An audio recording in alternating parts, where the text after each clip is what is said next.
Hello, hello, hello, everybody. Yes, we are actually live after a month off.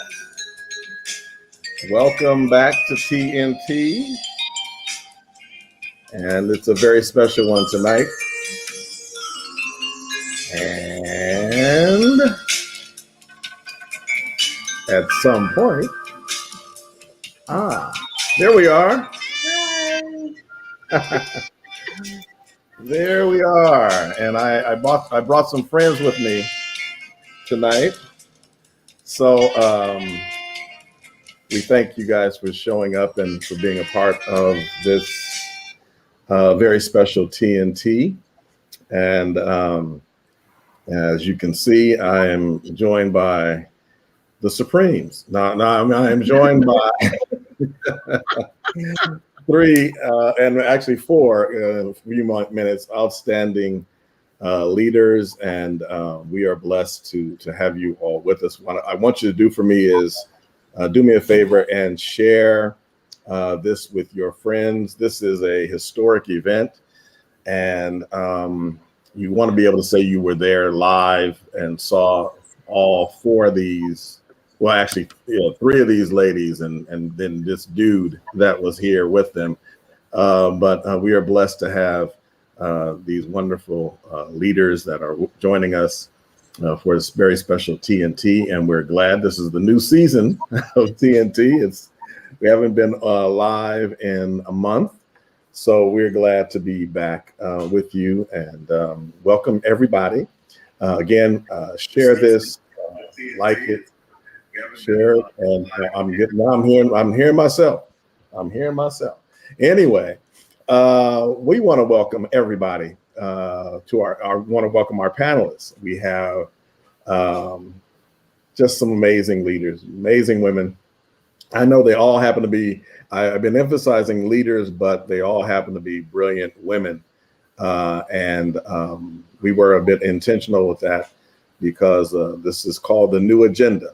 And these are the new breed of leaders. These women are on the cutting edge of different aspects of industry and education and businesses and all kind of stuff. They're doing everything. They're doing it all, and they're doing it all extremely well. And so I thought about doing it like the Lakers do it. And now, but I'm not going to do that. I'm not going to do a starting lineup. But I will start with the one that's joining us from the furthest, all the way from Louisville, Kentucky. She is the I don't want to just say entrepreneur, but she is an entrepreneur to the extreme. She has at last count, I think there's at least 4 or 5 different industries that she is operating in. But Vaughn Nicole Mosby is with us all the way from Louisville, Kentucky. Vaughn, welcome. Come on, let's get a round of applause, everybody. Thank you all. Thank you all. Glad to have you. Bishop, just say hi to the people. I say hi to the people. Well, hello, you all. I'm gonna try not to say y'all, because hey, y'all. But I am glad to be here this evening, and glad to be in the number with these beautiful women as well. Hey, thank you. Thank you so much for being with us. We are honored to have you, and we're going to come. Let's see. How should we go? We're going to go a little bit south, a little Southern California right now. Although she is originating from the great state of Michigan. Come on now. But we are honored and blessed to have, and all these ladies are my friends. But we're blessed to have my friend. And I got to give her props, Dr. Alexandra M. Burrell. Give God praise for her. She is in the higher education. She is in academia, and she is at the University of Laverne. And you can tell us all that you're doing because she has been elevated She's been, and see, since she came to California, let me just say this: since she came to California, elevation has occurred. So I'll throw that in. I don't know. West Side, anyway. Represent. My testimony. Alexandra Burrell, ladies and gentlemen. Give God praise for her as she comes. Well, hello. Bishop, you definitely summed it up in a nutshell. I am grateful to be here in the presence of such greatness. And my story is one like many others, where when you follow God's voice and his instruction, whether it looks like what you planned or not, whether it looks enticing in the beginning or not, it always works out. It's always in God's plan. So I am a product of that and his grace.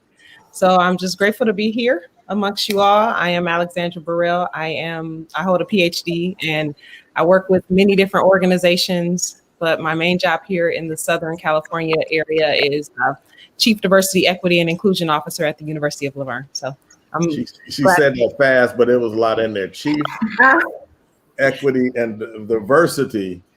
Yes, she's sir. Running things. She's running things. Go ahead.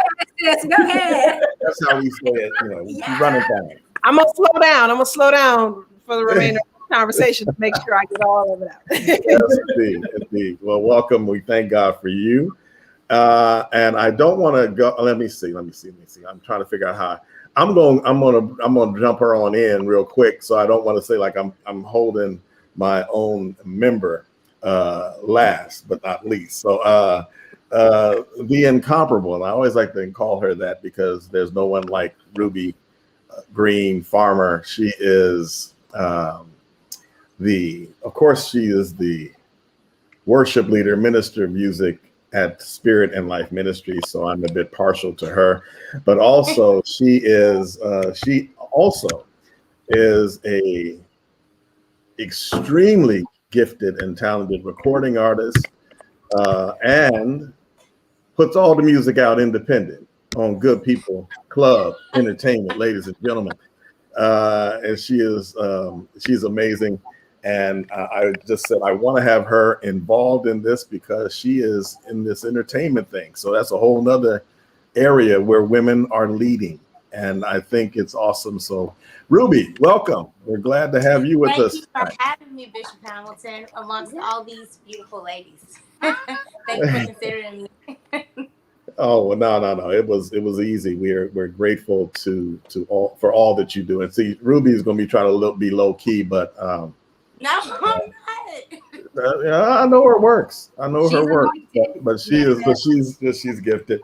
And I will say this too, and all of these great leaders and great women have extraordinary parents, and of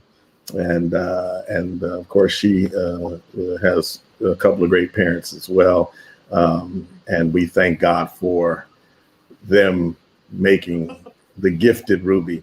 And Ruby has been with Spirit Life now, almost 5 years, huh? Bishop Hamilton, I've been at the church for 8 years. 8 years? Yes. I don't check the record on that. I don't think that. Ruby done came on here telling a story. It's 2021. No, okay. Yeah, I guess it is. Because I got married before I came to the church before I got married. I've been married for 7 years. Wow. I know, time flies. That is amazing. Well, she's been with us 8 years. Oh, new beginnings. Awesome. And last but certainly not least, you know her, you love her. She is the founder of Guru Virtual Assist.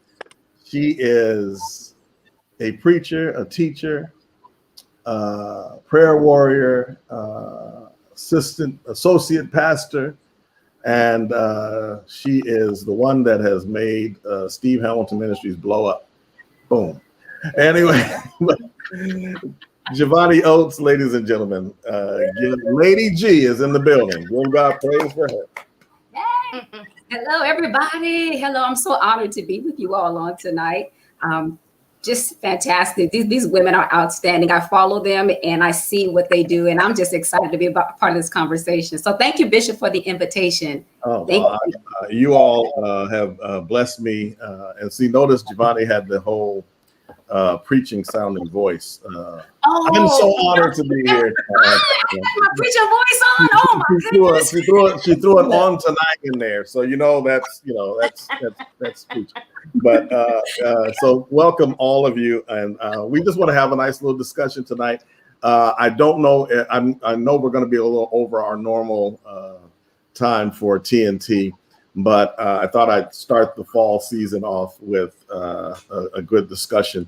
And all of you that are watching, all of you that are tuning in, please share this, like this, make sure all your friends. We're going everywhere. We're on. Let's see where we are on. All over Facebook. We're all over YouTube. We're everywhere. So and all of y'all got a chance. All the panelists, you have a chance to kind of share it and tell your friends. Because I know all of y'all got a crew behind you, and let them know that you are live and then living. This is not a recording, ladies and gentlemen. We are live. So anyway, I want to start off and have a bit of a conversation with you, and we're going to have some fun. But we wanted to what I wanted to hear from you, and what I really want you to be able to share with us tonight. I got some questions I want to ask, and I might not ask them in the right order, but I'm just going to get to them. But the first thing I wanted you all to do is to tell me how you're doing. Now, I know that's something that people normally just say to you, like, "Hey, how you doing?" And we all have those fake answers. Giovanni was so blessed and highly favored, or something. I'm just teasing. I'm sorry. I'm messing with you because I love you. But we have those answers. But after the year of 2021, and one thing I thought about, 2019 wasn't exactly a picnic either, and so a lot of us were looking at 2020 like, oh, I can't wait for 2020. Oh, the vision, 2020 vision. Oh, we gonna see it all clearly, and then 2020 turned out to be, 2020. And then I read something interesting today from Kerry Newhoff. He said that what we did was we looked at 20. We thought, okay, 2020, we learned how to navigate through it. And we got through 2020 and we were, but the thing was, in 2020, we all thought we were running a marathon. We thought, okay, if I could just get through this year. He said, yeah, we thought we were running a marathon. And then just when we thought we were finished, someone handed us a bike and a bathing suit. In 2021 revealed that it is actually not just a triathlon, but an Ironman triathlon. And so I think, and when I saw that today, I said, I feel every piece of that. And so when I ask you, when I'm saying how you're doing, I really sincerely want to know how you're doing. How are you doing emotionally, mentally, physically? How are you all doing? I mean, really. And when I'm asking you that, please know, when I ask you, I really want to know how you're doing. I want to know. So share with us. Anybody can jump in. I don't want to assign questions. I just want y'all to jump in when you feel ready. Well, Bishop, go ahead. Well, Bishop, when you said 2019 wasn't also great, you took the words right out of my mouth, because 2019 was tough. It was rough. It was a place with a dark place where I thought, my God, what in the world is happening here? But I said, okay, at the end of the year, 2020 is going to get here and it's going to get better. And it's like, it was the first time, I would say in 2020, that I had to deal with anxiety. The first time. I've never been there before. I've never been in a place where I was just restless. Never been in a place where I have felt, I'll use the word, helpless at times. I know God is with us, but there was times where I just felt like, why and how is this going to change? Why is it happening? So it was tough, but I can honestly say that I am settled in my spirit, settled in my emotions, and I am better. Is everything perfect right now? No, not at all. I'm still waiting for God to work out everything, but I'm settled where I know, okay, things are going to turn around, and my hope is in God. So yeah. So that's an interesting. And I saw heads nodding when you were saying anxiety, because that was a lot of us, and it's funny being people of faith when you're feeling all these anxious moments and you're not really sure, and that uncertainty. We like, as much as we like to walk by faith and not by sight, we like a lot of sight though. We like a lot of stuff to be on sight. And so anybody else want to weigh in? Jump in. Well, I'll jump in. I'll say I am coming back. I don't know if you all can relate to this, but in 2019, I was on autopilot. So I went into 2020 just on autopilot. And then March 2020 came and boom, I was hit by a brick wall. I was like, wait, okay, I have to stop because the world. So how do we pivot from the entire world shutting down? Right. that was the first part, because I'm used to going 6 or 7 meetings a day. I'm going there, I'm traveling, I'm doing great, doing great work. You do when you can't do it. So now you have to pivot, and not only pivot in how you do work, but how you work with others. I'm tech savvy, so I can run my business on my phone with no problem. How do you do that when you have a partner or a strategic alliance that doesn't know how to get on Zoom? And I'm like, wait, we have to have this call because billable hours. Right. So we had to learn how to pivot. I had to teach, learn, and move and work. And I hit a moment, I call it a dark moment of the soul. I was like, okay, God, I know you do all things well. I don't question your sovereignty, but I don't like this and I'm not feeling it. Yeah. Right. I went through that moment. I had a real God. I've been saved 30 years of my life. And I literally said, you know what? I need a moment. And in those moments, I stepped away from social media and I actually got in the face of God. I had to actually force myself to get back to the place where I was. I was like, okay, listen, I need to pray. I need to get in worship. I need to get myself together before I go out and do stuff for everybody else. So once I filled my cup again, because I noticed I was giving more than I was receiving. Once I filled my cup again, then I was ready to get out and do what God called me to do. Amen. Oh, wow. That's awesome. Awesome. Ruby, Alexandra, who wants to jump in? Well, I'll say I was actually relieved. Like, I can kind of relate because I was in 2019. It was a lot going on at Bishop Thompson. I don't know if you remember. I had got shingles in 2020. Oh yeah. The doctor said it was stress related, and I'm not old enough to be getting shingles. So I'm like, okay, so it was definitely stress related. And it was just, like you said, just moving, just constantly going. So when everything shut down, I have to be honest, I was like, thank you, oh God. Like, it was the best thing. And then even coming to church, like, it was just like 4 of us, it wasn't like a gang of us, and it wasn't like you had to manage a full team and a full, band and a full, you know what I mean? Like it was really just like, I think when we broke everything down, it was more like just strictly about worship and which is, I love that, so it wasn't like about teaching parts and, sending out songs and just being so, hands-on, which I love too. But to me, 2020 was, like you said, a chance to kind of regroup, even though a lot of people didn't like it. I definitely appreciated it from the beginning, and when we opened back up, I was happy, but I was glad that I was able to get a chance to like kind of step back for a minute and regroup. Yeah. I think I'm going to interject before the good doctor goes ahead and does her thing. But I think that, it's interesting that because 2020, you've kind of, the Lord stripped away all the props to come back and like, okay, let's see who's real. We found out who you all in your businesses and in your careers were finding out, okay, this is how we got to navigate now. You had to pivot, you had to adjust. And then not only did you pivot and adjust in March, but you had to pivot and adjust probably in June or July. You had to pivot, adjust again in August. You were kept, it was an ongoing adjustment period. And then it was time to actually reflect. And I mean, I did enjoy the when there was about 7 to 10 of us down here at the church, but it was different, but it was also you were learning a new way. So I think that's an interesting perspective, because it did give us a chance to kind of like, okay, let's do something different, and let's see how this works. And we made it, and the Lord helped us make it work. I got something I'm going to say about that in a second. Alexandra.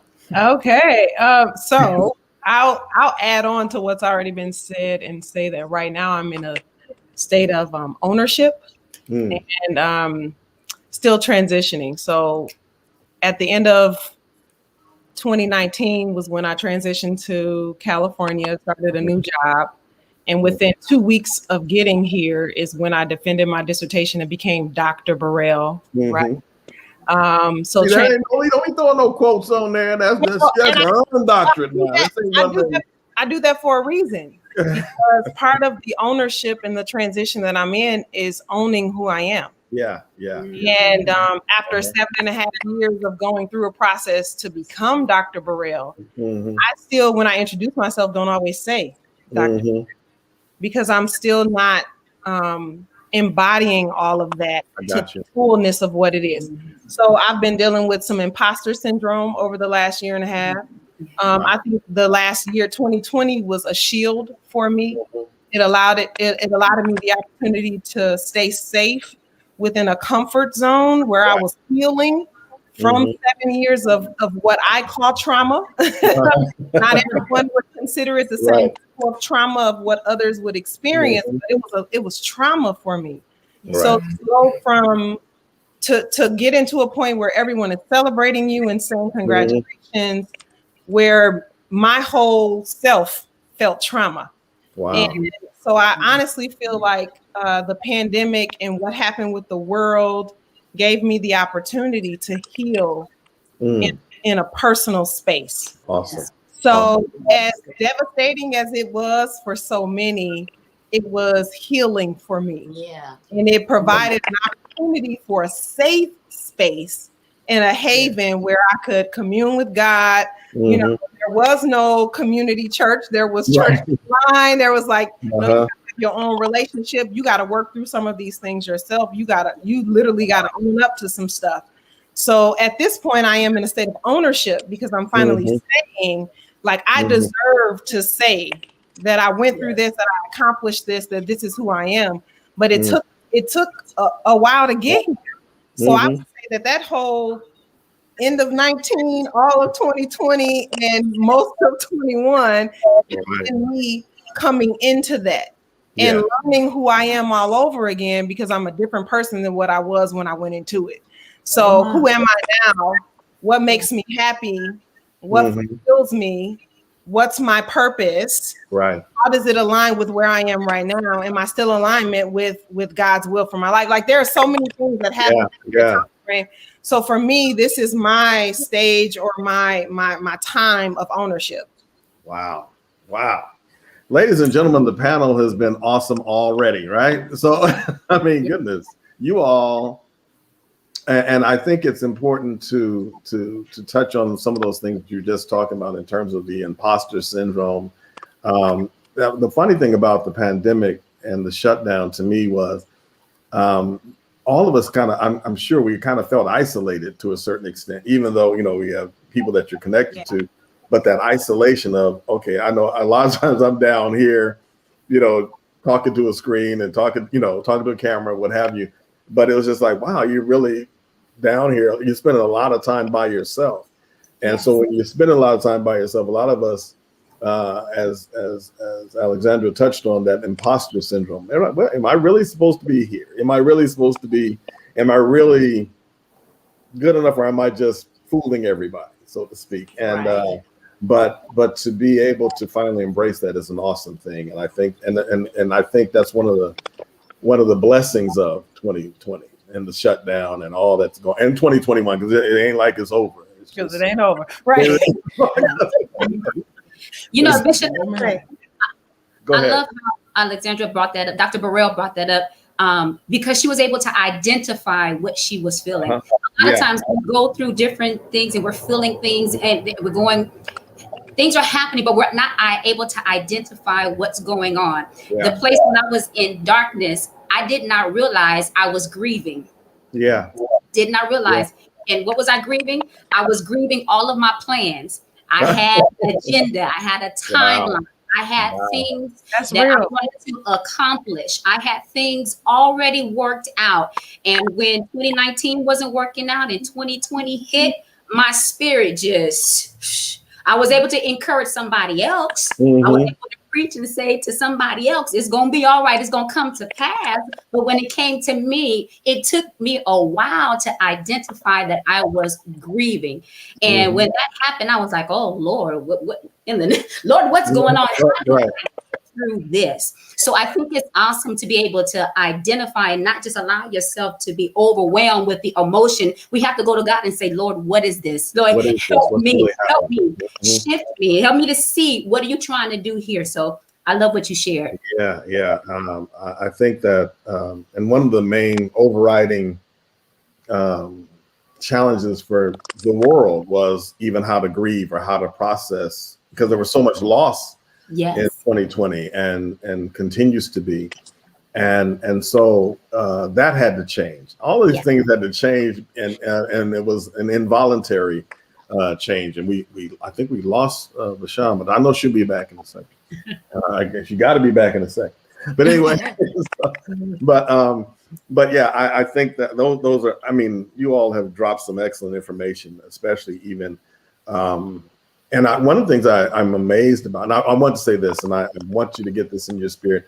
And Giovanni and I kind of touched on this the other day, but anybody that has come through, and I was telling, I think Bishop House a few weeks ago, Bishop House from Vegas, and I said, if you came through 2020 and through 2021 so far, you deserve to be celebrated. You deserve to be, because if you are still, pastoring and leading, or you're doing whatever you're doing, you're still clothed and in your right mind after 2023.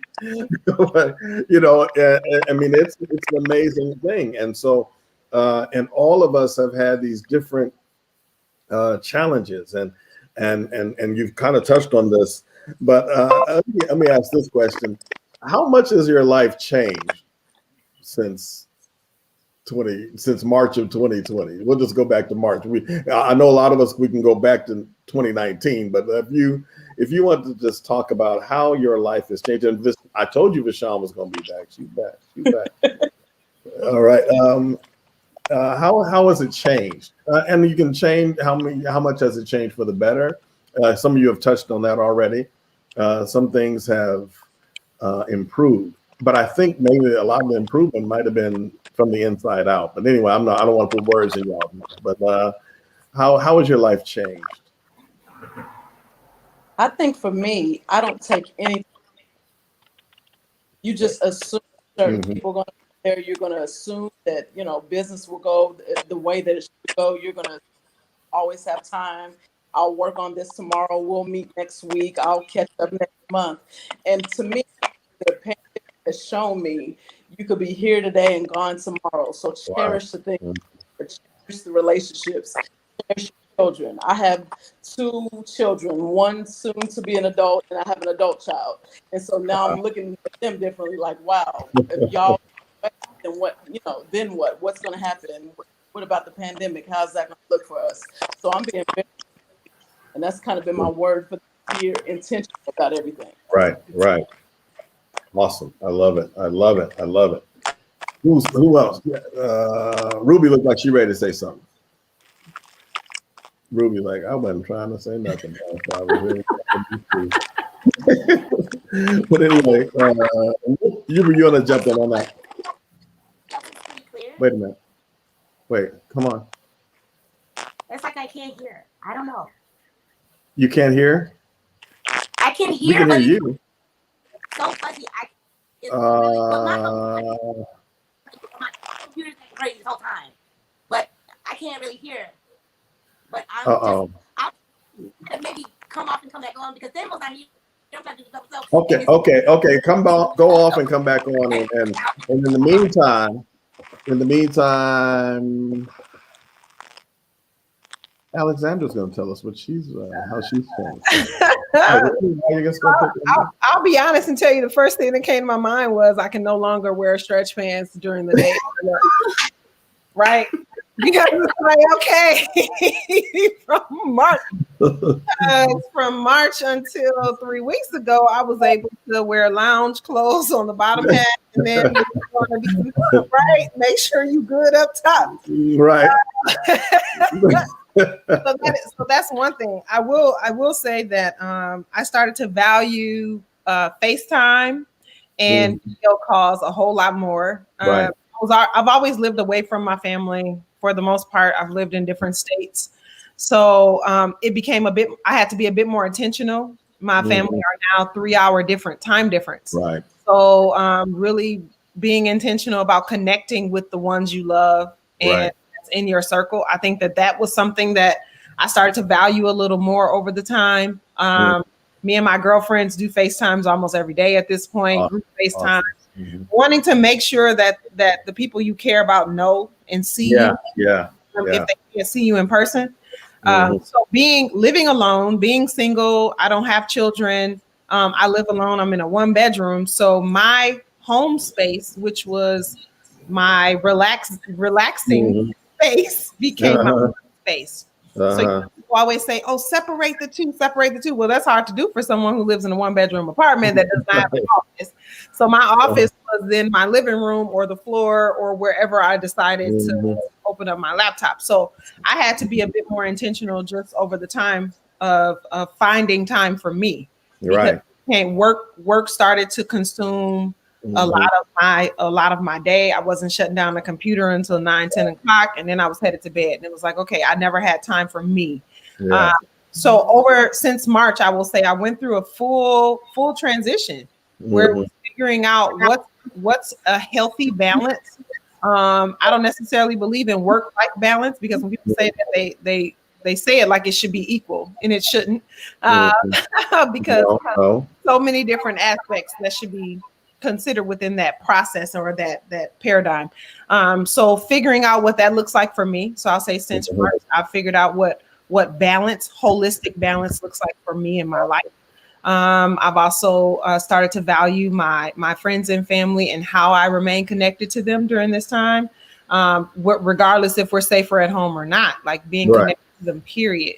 So I want to be a bit more intentional about those relationships. And then my relationship with God, like I literally had all the time in the world to say, let's chat. Right. Let's have a word. We were doing a whole lot of talking. I mean, I was doing a lot of talking, but I was doing a lot of listening too. So. Right. And that's the important thing too, is to do that listening, get that listening.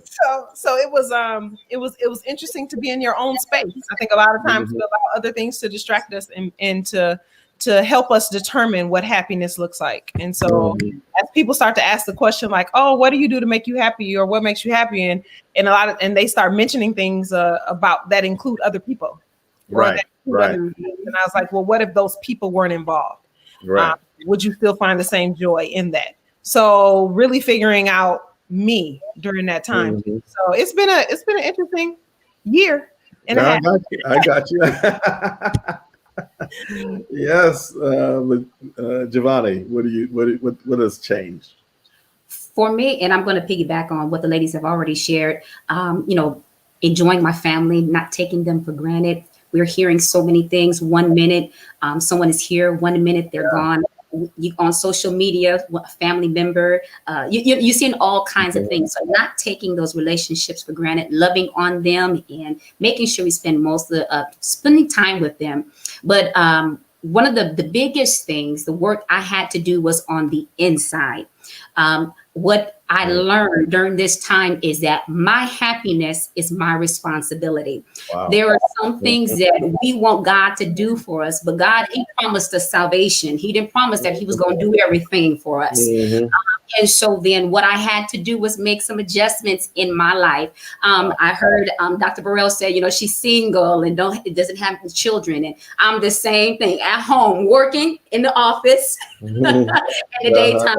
Then at nighttime, go downstairs and, clicking on Netflix, looking at these series. After a while, you get tired of that.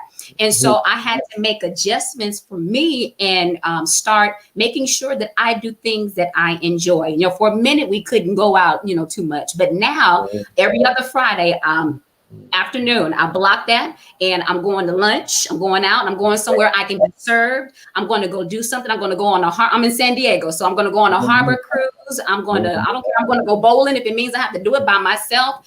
And I love how Dr. Burrell brought up doing it by yourself, because indeed we enjoy our friends and our family, but having the courage to get up and enjoy you, to learn you. This pandemic has taught me to spend time with God, but having confidence in me and enjoy me, learning me. And that was a big deal. So my happiness is my responsibility. If I'm sitting at home being miserable, that's my fault. That's your fault. If I got my lips poked out, that's my fault. That are happening. Get up and go out and do something. And so, yeah, that makes a difference. And then one more thing I'll add is that I was working 7 days a week. Wow. I stopped that. I stopped that. I was like, no. Trying to make that dollar, trying to please my clients. And I love each and every one of my clients. I really, really do. But all money. You love me more, though. You love me more, I think. Absolutely. And God, what? Wait a minute. I just heard. I was like, oh, well, wait a minute. I do love you. I do love you, Bishop.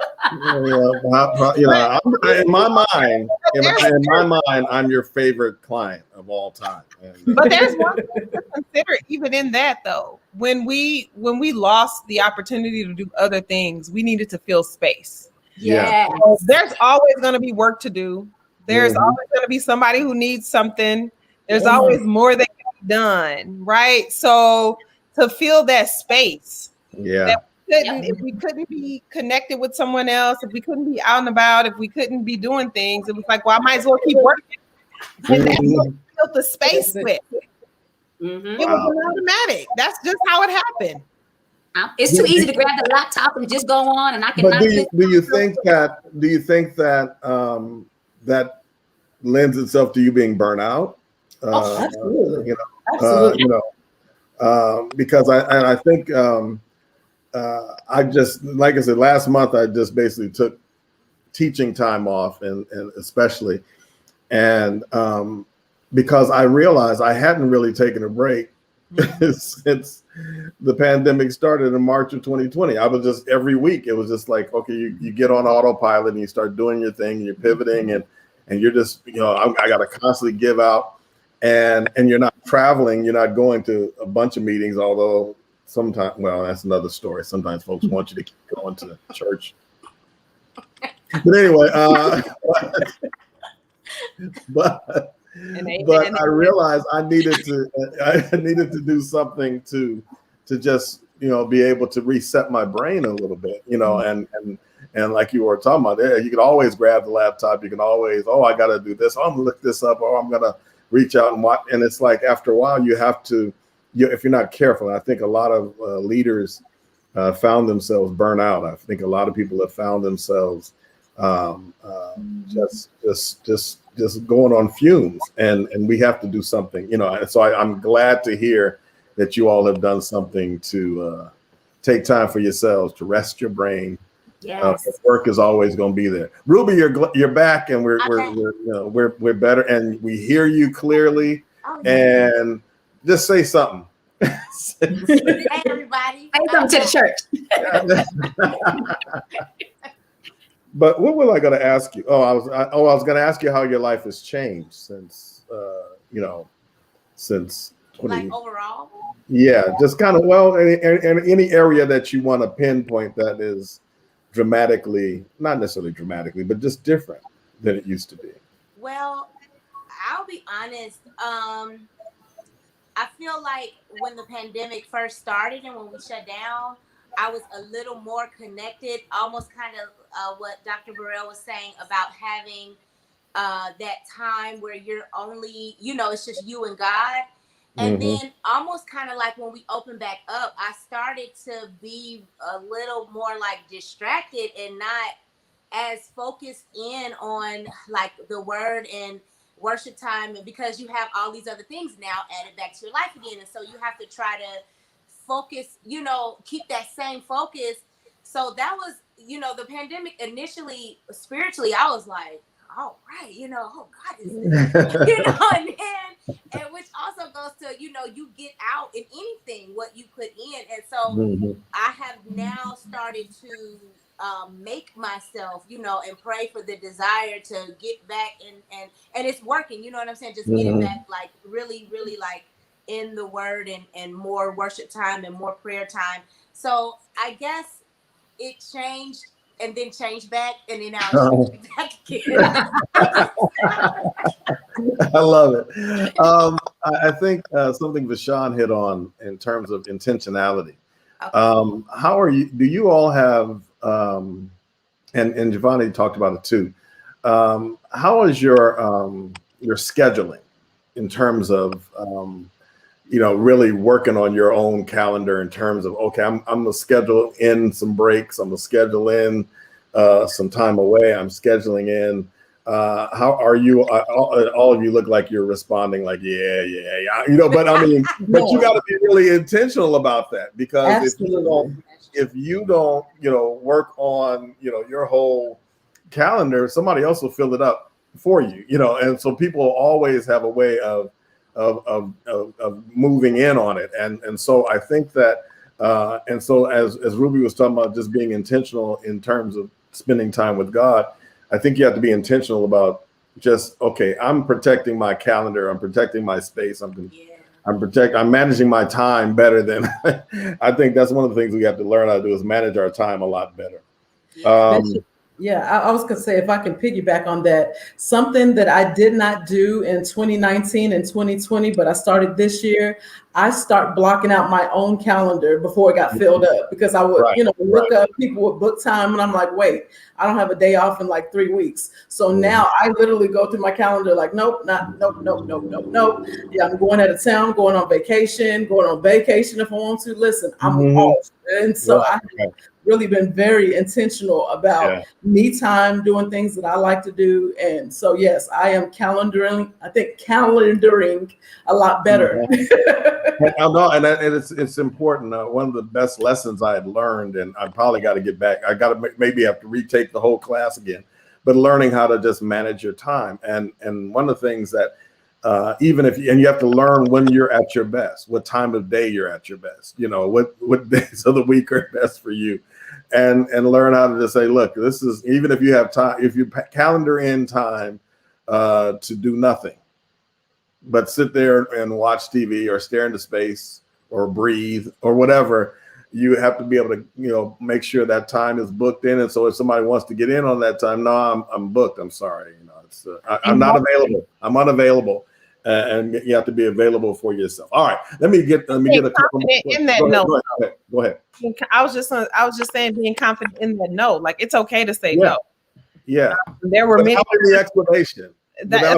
Without any explanation, it's like, no, like not this weekend, or no, that's not on my schedule. I had to say no, and I was that pleaser. Like I literally wanted to be there for all of my friends. Anytime they invited me to something, anytime they wanted me to be present, like I was there. And it got to the point where I felt drained, because I was like, I really wanted to just sit at home on the couch. Right. And I felt almost obligated to do those things. So I had to be confident in my no. Yeah. Oh, wow. That's tweetable right there. Be confident in your no. Oh, yeah. And I always tell people, no is a complete sentence. So use it, you don't have to tell anybody why. It ain't like they're your mama. You ain't got to tell anybody. I got to tell you, you ask your parents who's up there and they like, no. And then you said, why? That was, then when you woke up, all of a sudden you realize that wasn't the answer, the response to get. Let me ask this question. Are you glad some things have been shut down or changed? I am. I was gonna say, and this is gonna sound kind of bad. Please hear my heart on this. I am glad to see less of the performative stuff and more of a search for the real. everybody was performing. Hey, we got this going on. Come over here. No, we have this going on. Let's go over there. When it shut down, then you only had the concentrated reel. And I appreciated that because I was kind of tired of the performative stuff. Like, it doesn't impress me. So I'm like, okay, another program, another event. But now it's like, okay, we're having intentional dialogue about A, B, C, or D, or we're going to focus on A, B, C, or D because now we're in a pandemic. So I appreciate that. Yeah, I and as a pastor, as somebody that has been in the church literally all my life, and as all of you all have. So, but as a leader, I was glad that some stuff stopped. You know, I was like really. I kind of feel in a way like Ruby, and even though I know a lot of my members on here now, they're like, "Pastor, you mean you didn't miss us?" I did miss the members, but there was something kind of unique and really good about just being able to come down on a Sunday, and I knew the key people where everybody's going to be here that need to be here in the building on staff and the worship team. And with Ruby and David, and I was like, let's go. And people thought, Giovanni thought we had a full church. And she's like, y'all, we opened already? No, we just going in, with 7 of us in here. But I think that there was a lot, and to piggyback on what Deshaun just said, there was a lot of stuff. And there still is, as you see churches opening up, you're seeing a lot of people that were really hungering for that, to be able to get back into the whole big production thing, but there are some things that aren't coming back. Right. Let me say, did I lose there's some things, no matter how much they want it, it's not coming back. And I think the leaders that are going to be progressive are going to understand that, okay, we got to do it in a new way. This is a new approach, a fresh approach. Giovanni, you want to say something about that?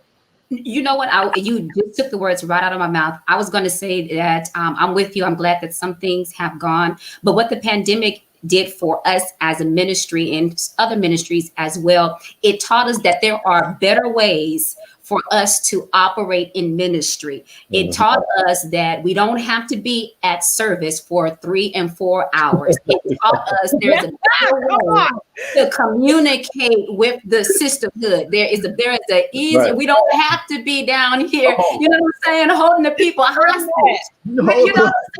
It taught us that there is a better way.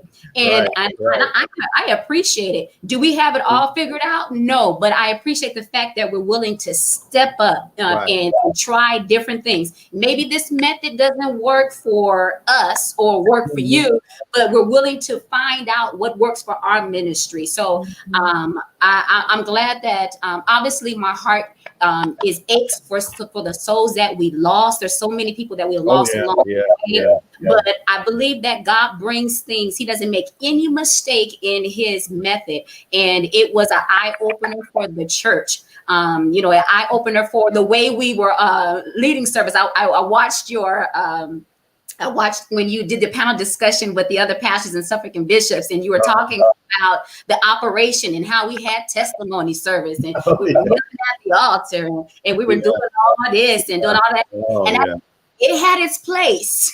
It had its place, but now we have to make adjustments. So we all, growing up in church, you're like, okay, we're going to be in, and even Vaughn has a different kind of perspective on that because you didn't necessarily grow up in but she came along, and her mother, of course, is a powerful woman of God, but it's the thing is that the way we do stuff, and it's amazing how we like stuff that we do. We like it as a church in general, and we gonna get stuck in this, and we gonna 15 praise breaks. But come on, at some point.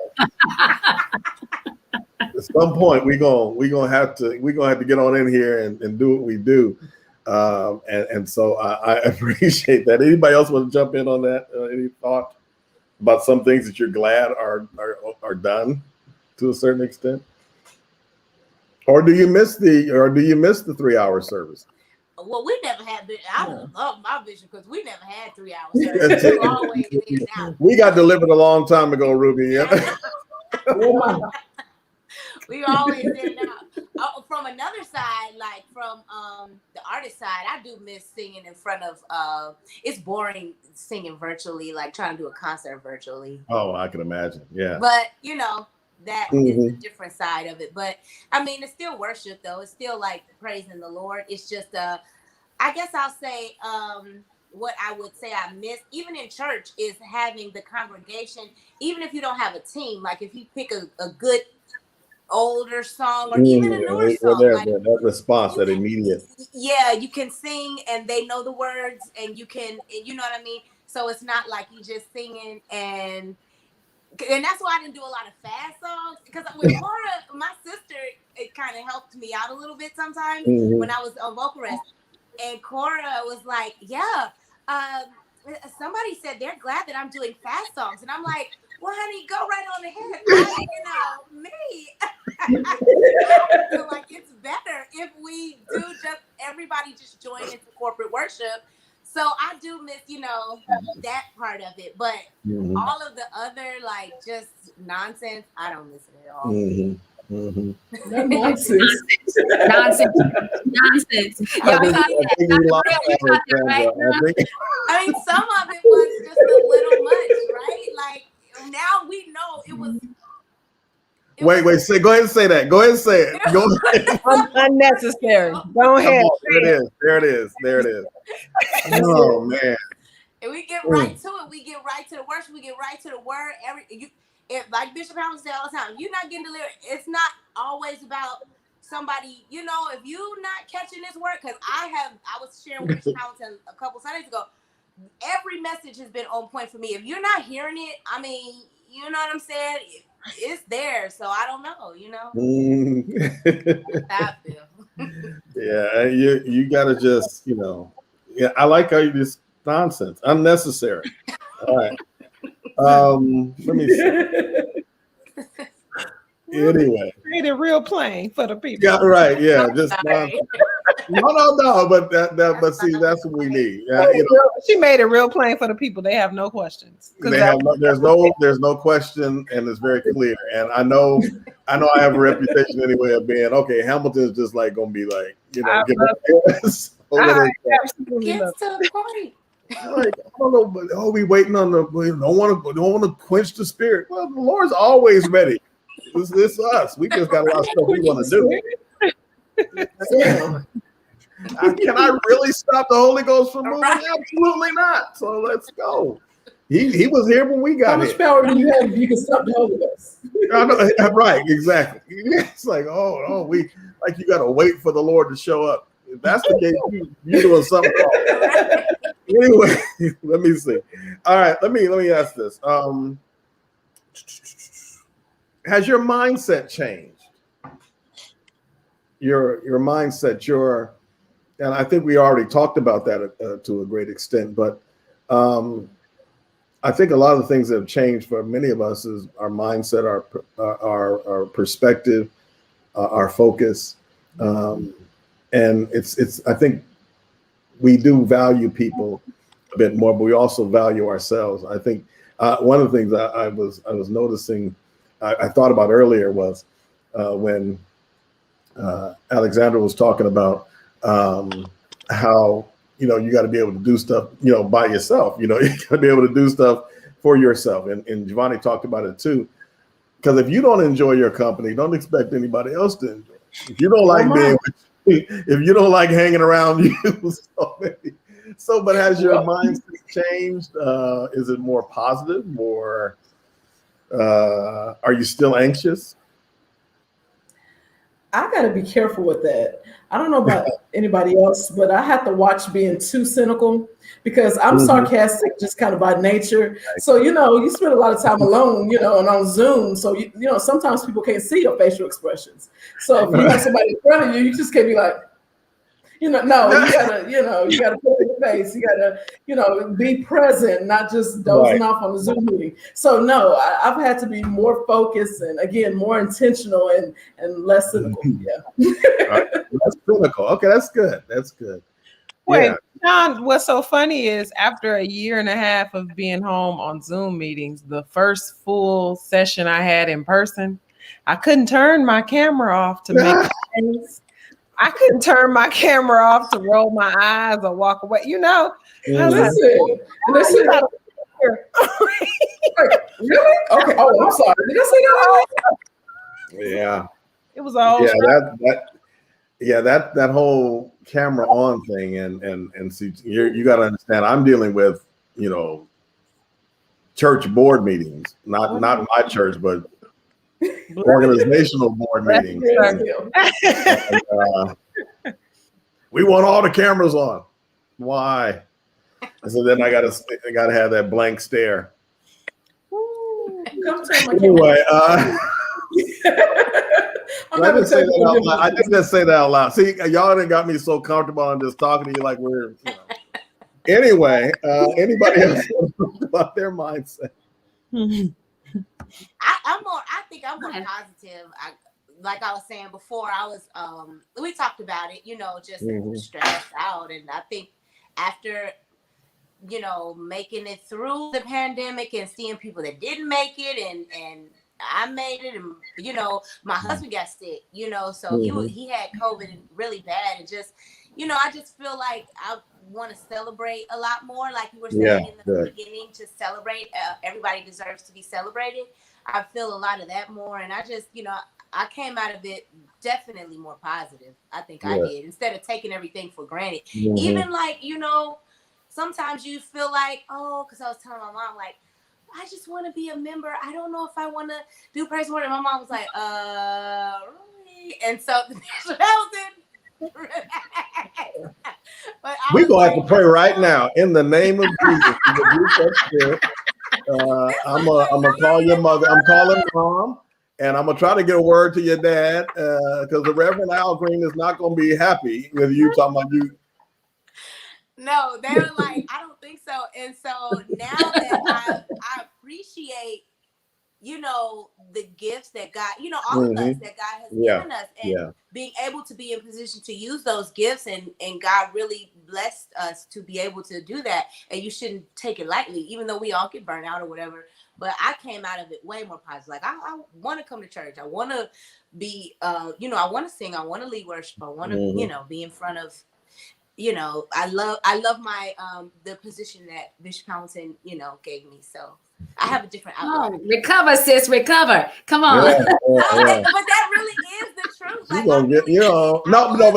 and honestly, and I it's real because all of us, you have moments where you're like, you know what, I really love to do something else. But especially when you've had the year and a half plus almost 2 years that we've had, you have, you really want to, you reevaluate, what am I doing? What's my purpose? What am I doing here?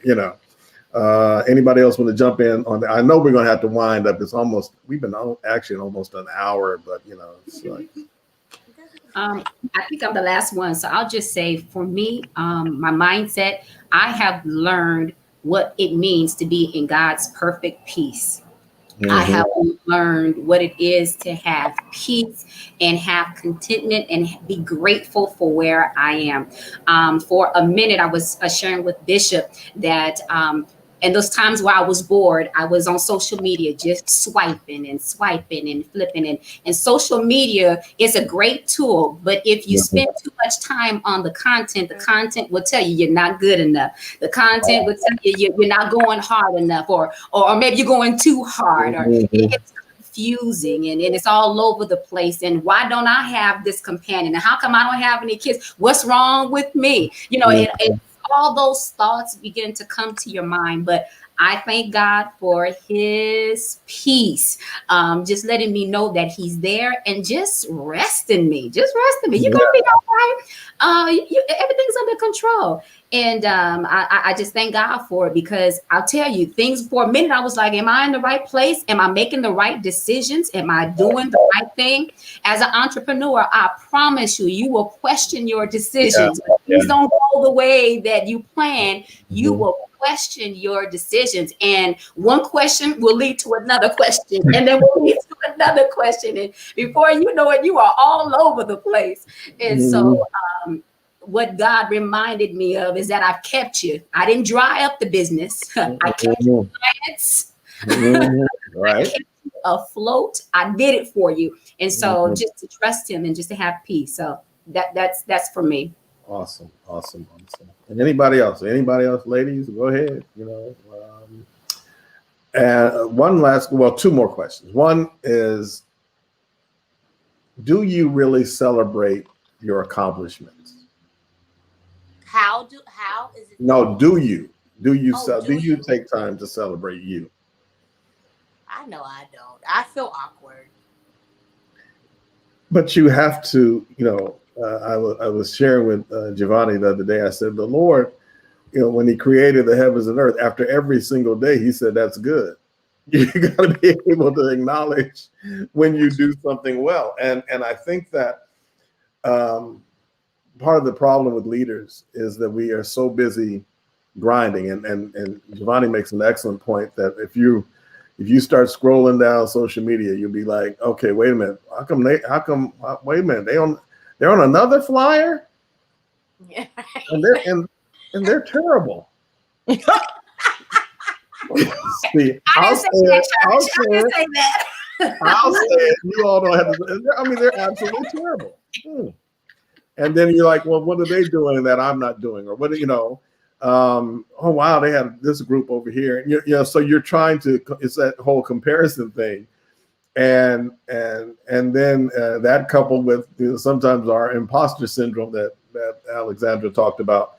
And so you'll start trying to, doing something that you're not capable of doing. In other words, you'll get out of your lane. But I think that one of the things that can counteract that is being able to celebrate you, to be able to celebrate when you do something well. When you, like I said, we all need to celebrate 2020, coming out of 2020. I mean, that is, I don't know if we understand how much of an accomplishment that is, how many businesses have closed, how many churches have closed, how many people have lost their jobs and all these things. And you're sitting here, still succeeding, still thriving. I think that's something to be celebrated, but I think we need to learn how to take time out to celebrate what we're doing and that we are accomplishing a lot. And we deserve a pat on the back. And even if we gotta blow your own horn, you be Miles Davis, you blow your own horn, just toot. And so, but I just want to drop that question in your spirit. And then I know, I believe, I don't know, in my shondo, I feel that we have to have another panel. I think we got to do this again. But I want to know what's next for you guys. What are you guys up to? What's going on with you? I know Ruby's got new music. Her latest single. See, I watch this. Her latest single is entitled "It Is What It Is." Get that right now. Go and you can get that on all the social media, all the music platforms. Go get it, and in the name of the Lord. But anyway, what's new? What's going on? What's next for you guys? Don't all jump in at once. Well, I am hoping to sell 2 of my businesses so I can launch another one next year. So all right, I'm really excited about this. Real quick, please just quickly tell us how many businesses you have. She's got 13 jobs, but I'm sorry. That's hilarious. Terrible. But anyway, tell everybody what the names of all your businesses. Absolutely. Well, I am a minority woman-owned business owner. I'm a federal contractor, so that's the first part. If you are not federally certified in a business as an entrepreneur, absolutely do that. So my first business is Fernando Enterprises, which is a full-service publishing house. I've published 3 of my own books. I've got into 2 national chain bookstores as an independent author and publisher. My second business, it started off as a side hustle, Prior to me being an entrepreneur, I was in corporate America for 20 years. So my friends were like, hey, give me a corporate job. So it started off as a side business and then turned into a staffing agency. So that is my second enterprise, Vaughn Nicole Consulting. And we focus on targeting recidivism. So I intentionally focus on those that are underrepresented and underemployed, because I feel like if you take care of poverty, you can take care of crime. So that's my second baby. In 2020, if you can believe this, we launched my third business, which is a minority woman-owned tech startup, Vaughn Nicole Technologies. And we are creating technology that I'm selling to the federal government. Y'all keep me lifted. There's a lot of red tape, but I'm trying to help, again, the underrepresented. And I have my foundation, and then I have an entrepreneurial advisory company. So I help entrepreneurs become gainfully employed and successful in their businesses. So I've been approached by two investors for two of my businesses, and it's been a faith walk, because I feel like they're my babies. And I'm like, no, I don't want to give you my business, but no, I need to I need to do the next thing. So I bless God that I'll have the opportunity to sell two of those, and then we launch out new next year. So yeah, Amen. that's it. Wow. Come on. And that's why she's on the panel, ladies and gentlemen. Because, I know some really cool people, and you four are four of the coolest people that I know. All right. So that's what she's got going. Who else is next? I mean, I don't want to go behind Right. Right. Oh, that's a good point. Vaughn, you made us all feel like we're all like, we're not doing anything. We're not doing anything really important. So good night, everybody. I don't know. Like, how do you go behind Vaughn? I'm shutting down my church, and I'm gonna go on. My Lord. Okay. Right. We're done here. Good night, everybody. Okay. Amen and amen again. Okay, so I am I'm really working on being the best that I can be in all aspects of life. And so that means being the best daughter, the best auntie, the best friend, the best chief diversity officer. I am continuing in my role and taking ownership of that. I am doing more consulting with a couple of companies, but also beefing up. I have my LLC that also does educational advising and consulting on the side. So wanting to do more in that, and then also working on a book. Now I didn't want to say that out loud because I don't want nobody asking me in 4 months where the book at. But since you asked, awesome, congrats. Yeah. So and just being me. I want to. Giovanni said something where she said she was resting in God's peace, and I want that. Like, I really want to. I want to rest in that. So that's my goal. Amen. Awesome. But you see how she's subtle. See, because she go act like she ain't doing nothing, but then she's doing a whole lot. See, there you go. See, I know how you see. That was smooth work there. All right. I'm gonna go before Giovanni because I'm not doing that much. So I'm gonna go first and then let her go, and then she can end it with a big, I was gonna piggyback off of Dr. Burrell. I mean, if that's how you want to do it, I'm just saying she can end with her big announcement because I'm working on the album. I'm always working on music though. That's the only thing. And me and my husband started a trucking company because in the pandemic, everybody was using, Amazon and trucks to, do things. So we bought a truck and we have drivers and we use, so God helped us with that. So we started a trucking company, but that's all. See, don't try to. Hey, no, look, I'm saying, I already know. We're going to celebrate. Don't be downplaying. Now, listen. You dropped the bomb and nobody knew about it. Like, oh, what now? Okay. So, right, you need to be telling people go watch the video because the video is hot. Like what? Right, come on, see. Come on. Ruby Green. It is what it is. Go watch all the videos. Ruby Green with There an you go. I. No E at the end. Just go on YouTube and binge watch. There you go. I mean, and your previous album was Summer Jesus, right? Yes. Right. Yes. That had the hit singles. What's up? What's up?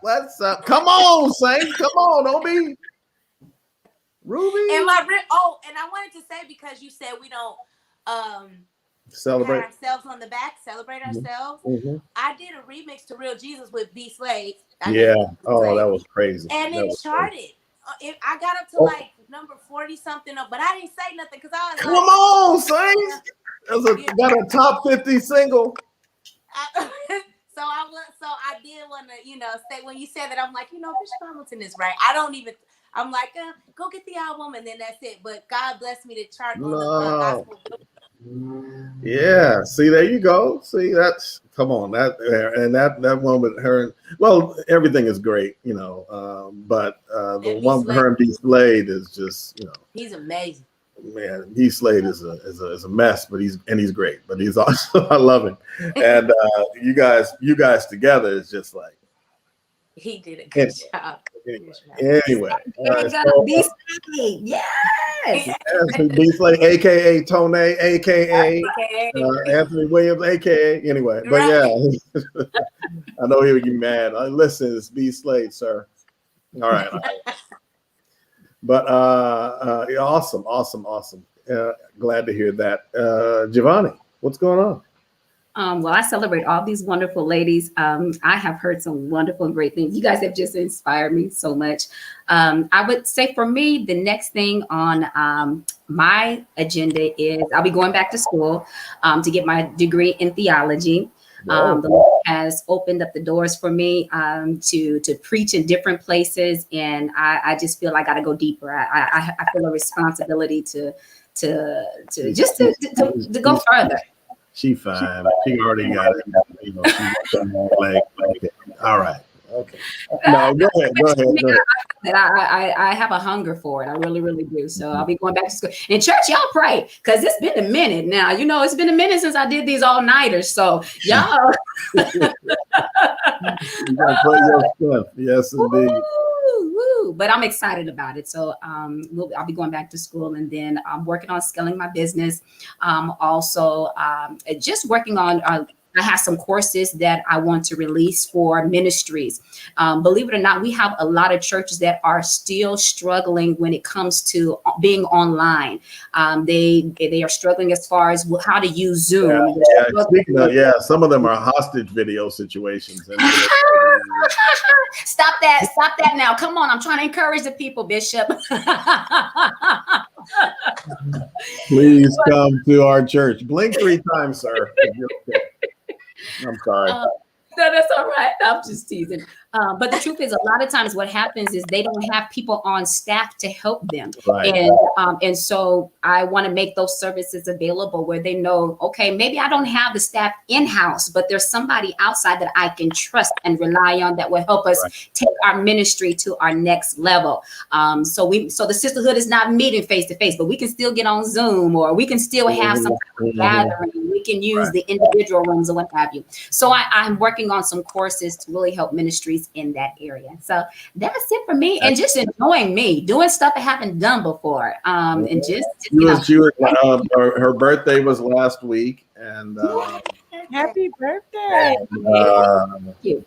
And she, next thing I know, I saw her on horseback. She's out. It was my first time, y'all. That's good. Yeah. Awesome. Yes. My next thing is I'm gonna go on a hot air balloon. So y'all, that's my next thing. So amen. Testing new products. Well, I celebrate all of you, and I thank God for you. We have to, and if you will be so kind, we can come back. We can do it again, because I'm sure there are some questions that the folks have for you guys. But I don't want to keep y'all all night. It's after midnight. It's already tomorrow with Vaughn, and she's like, listen, this is all well and good.